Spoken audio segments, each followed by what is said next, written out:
Welcome back, everybody. Let's just deal with the elephant in the room. Yes, I said I was going to uninstall. Yes, I did uninstall. The following morning, I reinstalled and I went ham with Season 1, which is perfect timing because I was able to find this amazingly fun, super strong build for you guys, and I'm going to share it with you. So we're playing the Necromancer today, which is the first time playing the Necromancer, as you guys already know.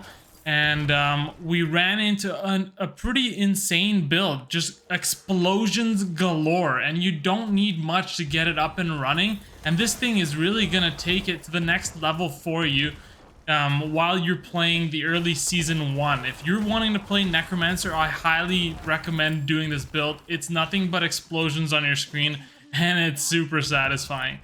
So let's get into what exactly is this build. Well, this build revolves around a brand new Malignant Heart. This Malignant Heart auto casts stuff from your skills that you have at the bottom of the screen.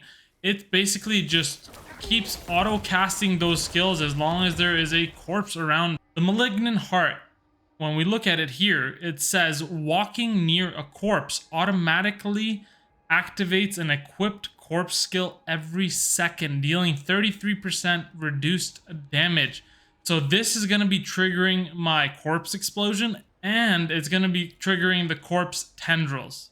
So we ended up coupling this build with a blood surge build, which already involves a lot of explosions on the screen. And now we're just basically getting infinite explosions. Like, if you're looking at any single fight here, that's all it basically is. And the cool thing is, the Malignant Heart is also able to respawn minions, and so you don't have to keep worrying about, you know, if your minions are dying, whether or not you're going to be able to, because the Malignant Heart basically just respawns the minions as soon as there is a corpse available for them to do so. Now, how exactly does this build work? Why don't we talk about the skill tree, and so you understand what you need to put in there to get it up and running. Okay, so the skill tree for this massive explosion build starts off with Reap. We're putting 1 point into basic Reap, 1 in enhanced Reap, and then finally Acolyte's Reap, because this can help us initiate the corpse spawning process. Next, we're going to give 5 points into Blood Surge, because this is one of our primary damage dealing spells. And then we're going to do Enhanced Blood Surge and Supernatural Blood Surge. So this is crucial for us because it will help fortify us. And why do we want to fortify? Well, it says while you have Fortify over 50%, Blood Surge deals 20% increased damage. So this is key. We want to keep that up as high as possible. We're going to put 3 points into Unliving Energy, which increases maximum essence.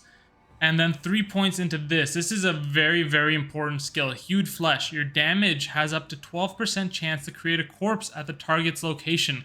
Again, very important. We're exploding a lot of corpses, and we're also respawning minions all the time, and we're using corpse tendrils. So we need a ton of corpses to be available for us.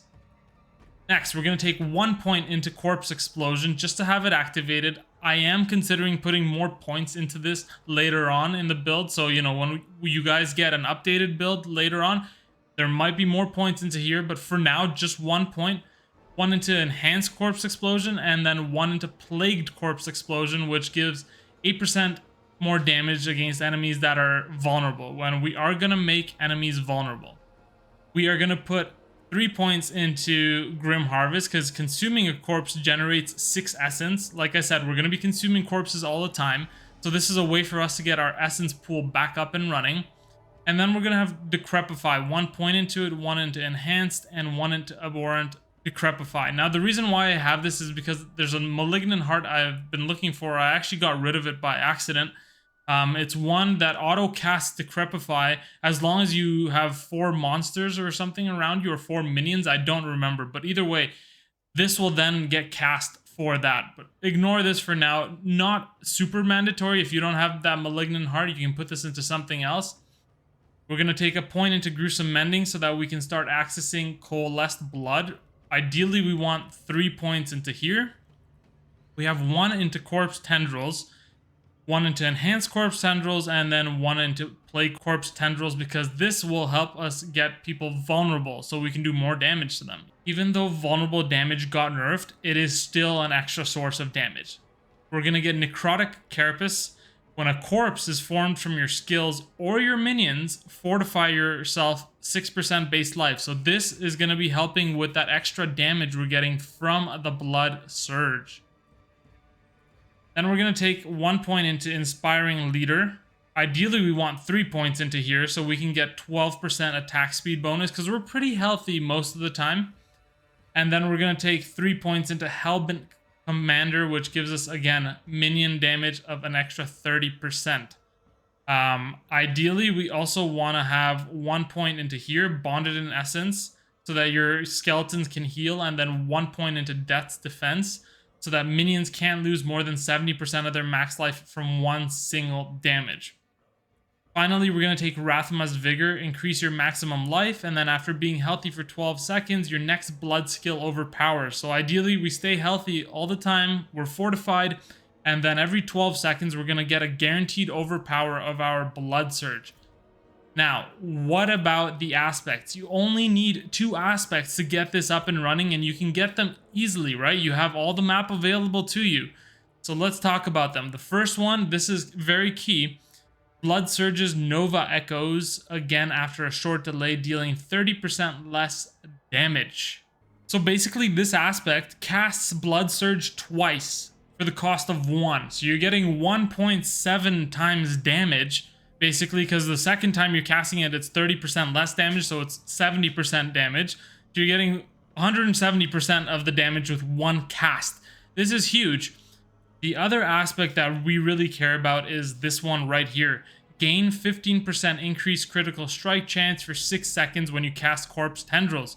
You deal 30% bonus critical strike damage to enemies damaged by Corpse Tendrils. Now, we're casting Corpse Tendrils, but also our Malignant Heart is casting Corpse Tendrils all the time for us.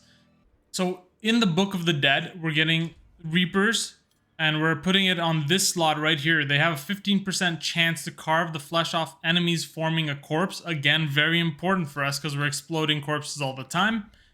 For the mages, we're going for the Bone Mages, and we're taking this node.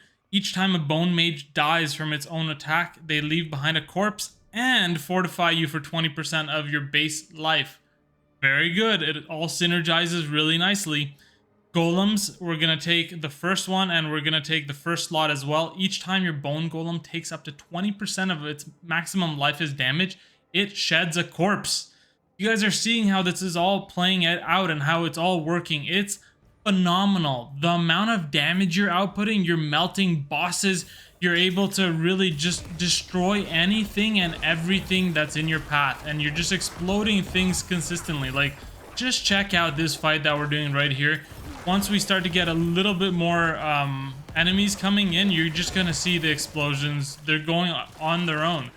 Like right now, I don't even need to do anything. I'm not pressing any buttons, and we're getting explosions from Corpse Explosion and Corpse Tendril just from that Malignant Heart itself. And now once we start actually casting stuff, we're doing even more damage, right? Because that's without the Blood Surge, even in the picture.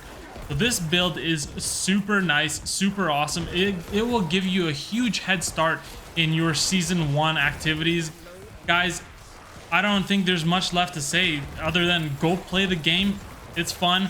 You know, I think the synergistics of Season 1 and the Malignant Hearts is really, really nice. So I'm going to be avoiding my Eternal characters for a real long time until they end up fixing some of the stuff they nerfed. But this stuff with the Malignant Hearts is a ton of fun. Alright guys, so if you enjoyed the content, please like the video, subscribe to the channel, the support is appreciated, and I will catch you guys next time. Alright, see ya.